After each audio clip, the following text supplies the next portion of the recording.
R Sreelekha, V K Prashanth വാടകമുറി വിവാദത്തിൽ ഇടപെടലുമായി കോൺഗ്രസ് കൂടി എത്തുന്നു. എംഎൽഎ ആയ വി കെ പ്രശാന്ത് മുറി ഒഴിയണമെന്നാണ് KS ശബരിനാഥൻ പറയുന്നത്. വട്ടിയൂർക്കാവ് മണ്ഡലത്തിന്റെ പരിധിയിലാണ് എംഎൽഎ ഹോസ്റ്റൽ ഉള്ളത്.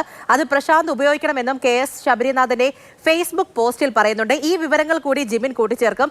ജിബിൻ, അപ്പോൾ ശരി, ജിബിനിലേക്ക് വരാം. ഇപ്പോൾ ശ്രീ ശബരിനാഥൻ നമ്മളോടൊപ്പം ടെലിഫോൺ ലൈൻ ചേരുന്നുണ്ട്. ശ്രീ KS ശബരിനാഥൻ, നമസ്കാരം. ഇപ്പോൾ വലിയ തോതിൽ ചർച്ചയായ ഒരു വിഷയമാണ്. കഴിഞ്ഞ ദിവസം അത് ഇങ്ങനെ ചർച്ചയാകുന്നു. അതിനപ്പുറത്തേക്ക് വേറൊരു തലത്തിൽ ഇപ്പോൾ ക്രമക്കേടുകൾ സംബന്ധിച്ചുള്ള വിവരങ്ങളൊക്കെ പോകുന്നതിനിടയ്ക്കാണ് താങ്കളുടെ ഫേസ്ബുക്ക് പോസ്റ്റ് ശ്രദ്ധയിൽപ്പെട്ടത്. എന്താണ് ഇതിൽ താങ്കൾക്ക് പറയാനുള്ളത്? MLA ഹോസ്റ്റൽ ഒഴിയണം തുടങ്ങിയ കാര്യങ്ങളൊക്കെ താങ്കൾ സൂചിപ്പിക്കുന്നുണ്ടായിരുന്നു അതിൽ. അല്ല, ഞാനിതിന് വളരെ വിഷയാധിഷ്ഠിതമായിട്ടുള്ള നിലപാടാണ് എടുക്കുന്നത്. കാരണം ഈ വിഷയം പഠിച്ചപ്പോൾ എനിക്ക് മനസ്സിലാക്കാൻ കഴിയുന്നത്, ഇപ്പം ഞാനടക്കം തിരുവനന്തപുരത്തുള്ള 101 കൗൺസിലർമാർക്കുള്ള ഓഫീസ് സൗകര്യങ്ങൾ വളരെ പരിമിതമാണ്. പരിമിതമാണെങ്കിലും ആ ഓഫീസ് സ്ഥലങ്ങൾ വാർഡിൽ ഓഫീസ് ഉള്ള ആളുകൾക്ക്, അത് ഏത് പാർട്ടി ആകട്ടെ, കോൺഗ്രസ് ആകട്ടെ, BJP ആവട്ടെ, CPM ആവട്ടെ, കൗൺസിലേഴ്സിന് ആ സൗകര്യങ്ങൾ ഉപയോഗിക്കാനുള്ള ഒരു അവസരം ഉണ്ടാക്കണം. രണ്ടാമത്, Shri V K Prashant MLA, അദ്ദേഹത്തിനുള്ള ഏറ്റവും വലിയൊരു ഭാഗ്യം ഈ MLA ഹോസ്റ്റൽ അദ്ദേഹത്തിന്റെ നിയോജകമണ്ഡലത്തിന്റെ ഹൃദയത്തിലാണ്. അദ്ദേഹത്തിന്റെ നിയോജകമണ്ഡലത്തിലെ പകുതി വാർഡുകൾ വരുന്ന ഈ കുന്നുകുഴി, ഗൗരീശവട്ടം, നാലാഞ്ചിറ, പട്ടം, ആ മേഖലയ്ക്കൊക്കെ അടുത്തുള്ള MLA ഹോസ്റ്റലിലെ നിള ബ്ലോക്കിൽ 2 മുറികൾ അദ്ദേഹത്തിന് അനുഭവിച്ചിട്ടുണ്ട്, 31, 32.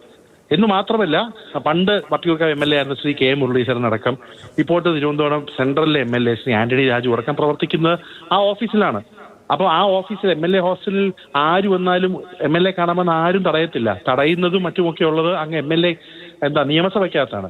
MLA ഹോസ്റ്റലിൽ ആർക്ക് വന്ന് പേരെഴുതി പോയാൽ MLA കാണാൻ പറ്റും. എത്രയോ ആളുകൾ വന്ന് കാണുന്നതാണ്. അപ്പോൾ ഇത്രയും സൗകര്യങ്ങൾ ആ നിള ബ്ലോക്കിൽ 2 മുറികൾ അദ്ദേഹം കൈവശം വെച്ചിരിക്കുമ്പോൾ ഇനി അവസരം ഒരു വിവാദം ഉണ്ടാക്കാതെ അങ്ങോട്ട് മാറുന്നതാണ് നല്ലതെന്നുള്ള അഭിപ്രായം, ഇത് വിഷയാധിഷ്ഠിതമായിട്ടുള്ള അഭിപ്രായമാണ്.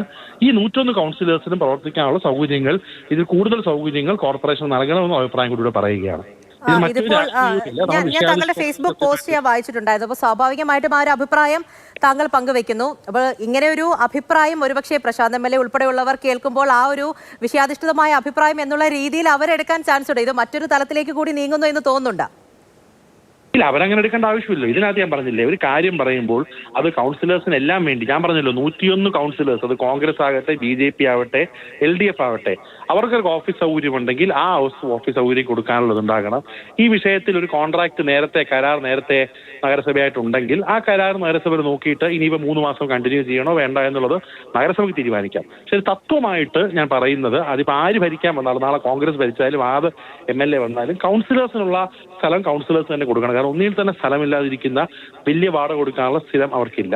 പ്ലസ് വട്ടിയൂർക്കാവിൽ പ്രശാന്തിന്റെ കാര്യം പറയുമ്പോൾ 2 നല്ല ഓഫീസുകൾ, വൈഫൈ സൗകര്യമുള്ള, കാർ പാർക്ക് ചെയ്യാൻ പറ്റുന്ന, കമ്പ്യൂട്ടർ സൗകര്യമുള്ള 31, 32 നിള ബ്ലോക്കിലെ ആ 2 മുറികൾ അദ്ദേഹം എന്തുകൊണ്ട് ഉപയോഗിച്ചുകൂടാ?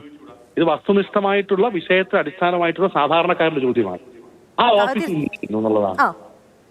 ഓക്കെ, തീർച്ചയായും. അതോടൊപ്പം തന്നെ നമ്മളിപ്പോൾ സംസാരിച്ചു വന്നത് ആ ഒരു കാര്യമാണ്. മറ്റൊരു ക്രമക്കേട് തുടങ്ങിയ കാര്യങ്ങൾ കുറേ നാളുകളായിട്ട് ചർച്ചയായിട്ടുള്ള കാര്യമാണല്ലോ. ഈ ക്രമക്കേട് ആരോപണം, അതായത് ഈ സ്വകാര്യ വ്യക്തികൾക്കൊക്കെ നൽകുന്നു എന്ന് പറയുമ്പോൾ സ്വാഭാവികമായിട്ടും അതിൻ്റെതായിട്ടുള്ള ക്രൈറ്റീരിയ ഒക്കെ ഉണ്ടാകുമല്ലോ. ഇതിലിപ്പോൾ ഈ ഒരു അന്വേഷണം കൂടി മുന്നിലേക്ക് വരുമ്പോൾ താങ്കൾക്ക് അതിൽ എന്താണ് പറയാനുള്ളത്? സ്വാഭാവികമായിട്ടും മാനദണ്ഡങ്ങളൊക്കെ പാലിച്ച് മുന്നിലേക്ക് പോകുന്നതിൽ നിന്നും ഒരു വ്യതിയാനം ഉണ്ടായിട്ടുണ്ടോ? അതുകൊണ്ടായിരിക്കും ഈ പെട്ടെന്നുള്ള ഒരു അന്വേഷണ പ്രഖ്യാപനമൊക്കെ വരുന്നത്? അല്ല, അതെനിക്കറിയില്ല. അതിന് അന്വേഷണം നടത്തിയാൽ കണക്കുകൾ വിളിക്കേണ്ട അപ്പം പ്രഖ്യാപിക്കാം. നമ്മൾ എല്ലാത്തിനും ചാടിക്കയറുന്ന അഭിപ്രായം പറയുന്നില്ല. ഒരു വിഷയം പഠിച്ചിട്ടാണ് അഭിപ്രായം പറയുന്നത്. ഈ വിഷയം പഠിച്ചപ്പോൾ ഇതിനകത്ത് മറ്റു സൗകര്യങ്ങൾ ശ്രീ പ്രശാന്തിനുണ്ട്.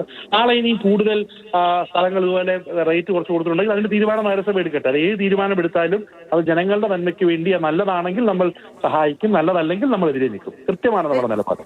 ഓക്കെ, ശരി. വളരെ നന്ദി ശ്രീ KS ശബരിനാഥൻ ഈ വിഷയത്തിൽ ഇപ്പോൾ പ്രതികരിച്ചത്.